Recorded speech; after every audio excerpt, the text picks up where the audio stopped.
നമസ്കാരം. PV അൻവർ വീണ്ടും വാർത്തകളിലേക്ക് നിറയുകയാണ്. PV അൻവർ ഇക്കഴിഞ്ഞ ദിവസം വാർത്തകളിൽ വന്നത് മുൻ ADGP ഇപ്പോൾ DGP റാങ്കിലേക്ക് എത്തിയിട്ടുള്ള MR അജിത് കുമാറിന്റെ ശബരിമല യാത്ര വിവാദമാകുന്ന സന്ദർഭത്തിലാണ്. ഏതായാലും നമ്മൾ PV അൻവറിന്റെ ആ വിവാദ പരാമർശത്തിലേക്കല്ല പോകുന്നത്. ഇപ്പോൾ ഇവിടെ പറയാനുള്ളത്, അൻവർ തനിക്ക് വേണ്ട മണ്ഡലം ബേപ്പൂരാണ്, ബേപ്പൂര് മുഹമ്മദ് റിയാസിനെ താൻ മലർത്തി അടിക്കും എന്ന് പറഞ്ഞുകൊണ്ടാണ് ഇപ്പോൾ അൻവർ വന്നിരിക്കുന്നത്. ഏതായാലും നീണ്ട നാള് പിന്നെ ഈ ഇടതുപക്ഷത്തിന്റെ സ്വതന്ത്ര സ്ഥാനാർത്ഥിയായും അല്ലാതെയും നിലമ്പൂർ സ്ഥാനാർത്ഥിയാകുന്നതിന് മുമ്പ് അൻവർ നിരവധി തവണ തെരഞ്ഞെടുപ്പ് ഗോതയിൽ ഇറങ്ങിയിട്ടുള്ള ആളാണ്. അപ്പോ ഈ പറയുന്ന രീതിയിൽ ബേപ്പൂർ മരുമകനെ, പിണറായി വിജയന്റെ മരുമകൻ മുഹമ്മദ് റിയാസിനെ തോൽപ്പിക്കാൻ താൻ അരയും തലയും മുറുക്കി ഇറങ്ങിക്കൊള്ളാം എന്ന് UDF-ലേക്ക് അറിയിക്കുമ്പോൾ ഒരു വേള UDF-ൽ പ്രതിപക്ഷ നേതാവ് VD സതീശൻ മനസ്സുകൊണ്ട് സന്തോഷിക്കുകയാണ്. കാര്യം അവിടെ ബേപ്പൂര് എന്ത് വന്നാലും കോൺഗ്രസിന് ജയിക്കാനാകില്ല എന്നറിയാം. അവിടെ അവരുടെ സ്ഥാനാർത്ഥിയായിരുന്ന PM നിസാർ 50,000 വോട്ടുകൾക്കാണ് മുഹമ്മദ് റിയാസിനോട് തോറ്റത്. അപ്പോൾ ഇങ്ങനെ കോൺഗ്രസിന്റെ സ്ഥാനാർത്ഥി തോൽക്കുന്ന ആ സീറ്റിലേക്ക് അൻവർ ചോദിക്കുമ്പോൾ അൻവർ ഒരു വേള ചിലപ്പോൾ ചാവേറാണോ എന്ന് പോലും, ചാവേറാകുമോ എന്ന് പോലും ഈ പറയുന്ന VD സതീശൻ ചിന്തിക്കുകയാണ്. ഇപ്പോൾ അൻവറിന്റെ സംരക്ഷണം എന്ന് പറയുന്നത് ശരിക്കും ലീഗിൻ്റെയാണ്. ലീഗാണ് ഇപ്പോൾ അൻവറിനെ സംരക്ഷിച്ചുകൊണ്ടിരിക്കുന്നത്. അപ്പോൾ ലീഗും സമ്മതിച്ചു കഴിഞ്ഞു. ഇങ്ങനെ അവിടെ ബേപ്പൂര് എന്തായാലും അങ്ങനെ കൈവിടാൻ UDF-നും തയ്യാറല്ല.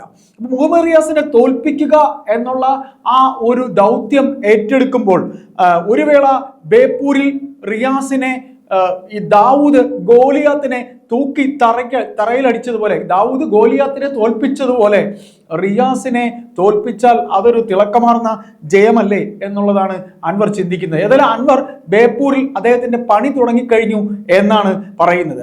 അപ്പോ ഇത്തരത്തിൽ മുഹമ്മദ് റിയാസിനെതിരെ ഈ പറയുന്ന രീതിയിൽ അൻവർ ഒരു വേള ഇറങ്ങുമ്പോൾ പാർട്ടി വോട്ട് തന്നെ തനിക്ക് കിട്ടും ബേപ്പൂര്. മുഹമ്മദ് റിയാസ് ഇപ്പോൾ പാർട്ടിക്കകത്തും അല്ലാതെയും ഒരു കഥാപാത്രമായിരിക്കുന്ന അവസരത്തിൽ, അതായത് മുഖ്യമന്ത്രി പിണറായി വിജയന്റെ മരുമകൻ സംസ്ഥാനത്തിലെ പാർട്ടിക്ക് തന്നെ തലവേദനയായിരിക്കുന്ന അവസരത്തിൽ പാർട്ടിക്കകത്തുള്ളവർക്ക് തന്നെ അദ്ദേഹത്തിനോടൊപ്പം പാർട്ടിയിൽ വന്ന രാജീവും MP രാജേഷും ബാലഗോപാലും ഒക്കെ അടങ്ങുന്ന സംഘം മുഖ്യമന്ത്രി പിണറായി വിജയനോട് ഞങ്ങൾ എന്താ ദത്തെടുത്തവരാണോ, അയാൾ എന്താ മെറിറ്റ് സീറ്റിൽ കയറിയതാണോ, ഞങ്ങളൊക്കെ എന്താ അല്ലാതെ വന്നവരാണോ എന്നൊക്കെയുള്ള ചോദ്യവുമായി വന്നതും ഈ പറയുന്ന ദേശീയപാത പൊളിഞ്ഞു വീണതും ഒക്കെ ഈ അടുത്ത് തന്നെയാണ്.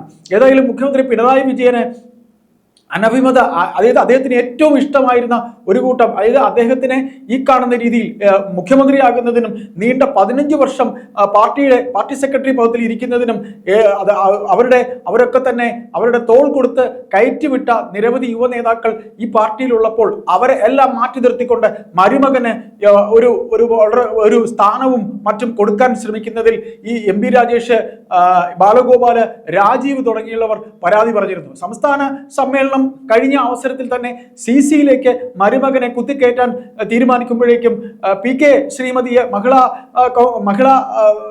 ജനാധിപത്യ മഹിളാ അസോസിയേഷന്റെ നേതാവെന്ന രീതിയിൽ പറയുന്ന PK ശ്രീമതിയെ പാർട്ടി തന്നെ ഇടപെട്ട് CC-യിലേക്ക് കൊണ്ടുവന്നതിൽ പിണറായിക്ക് അതിയായ ഖേദം, അതിയായ ദേഷ്യം ഉണ്ടായിരുന്നു. അതുകൊണ്ട് തന്നെയാണ് AK സെൻട്രൽ പാർട്ടിയുടെ സംസ്ഥാന സെക്രട്ടേറിയറ്റ് നടക്കുമ്പോൾ CK ശ്രീമതിക്ക് എന്തിവിടെ കാര്യം എന്ന് ചോദിച്ച വിഷയവും വിവാദമായിരുന്നു.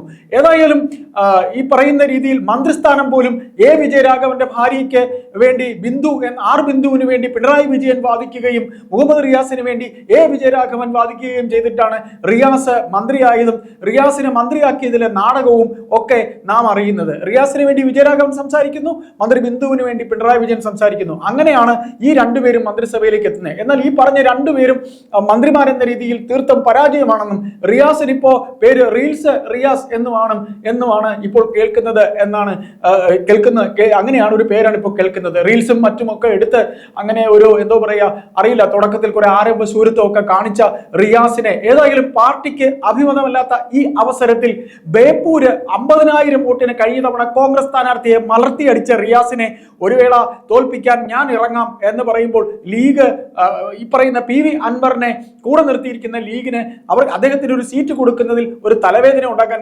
സാധ്യതയില്ല. കാര്യം അത് കോൺഗ്രസിന്റെ സീറ്റായിരുന്നു. നിരന്തരം കോൺഗ്രസ് കഴിഞ്ഞ തവണ തോറ്റതാണ്. തോറ്റ ആ സീറ്റിലേക്ക് കോൺഗ്രസ് ഇനി എന്തായാലും അവിടെ ആരും നിർത്താൻ സാധ്യതയില്ലാത്ത സ്ഥിതിക്ക് PV അൻവർ അവിടെ നിൽക്കുമ്പോൾ VD സതീശന് നാം ആദ്യം പറഞ്ഞതുപോലെ അതൊരു ആശ്വാസമാണ്. VD സതീശൻ എന്തായാലും അതിന് മറുപടി ഒന്നും പറഞ്ഞിട്ടില്ല. ഏതായാലും ഈ പറയുന്ന രീതിയിൽ ഇദ്ദേഹത്തിന് PV അൻവറിന്റെ രക്ഷകർത്തൃത്വം മുസ്ലിം ലീഗ് ഏറ്റെടുത്തിരിക്കുന്ന സ്ഥിതിക്ക് മുസ്ലിം ലീഗും PV അൻവറിന് ബേപ്പൂര് പോകുന്നതിൽ ഒരു തലവേദന ഉണ്ടാകാൻ സാധ്യതയില്ല. കാര്യം അവരുടെ സീറ്റല്ല.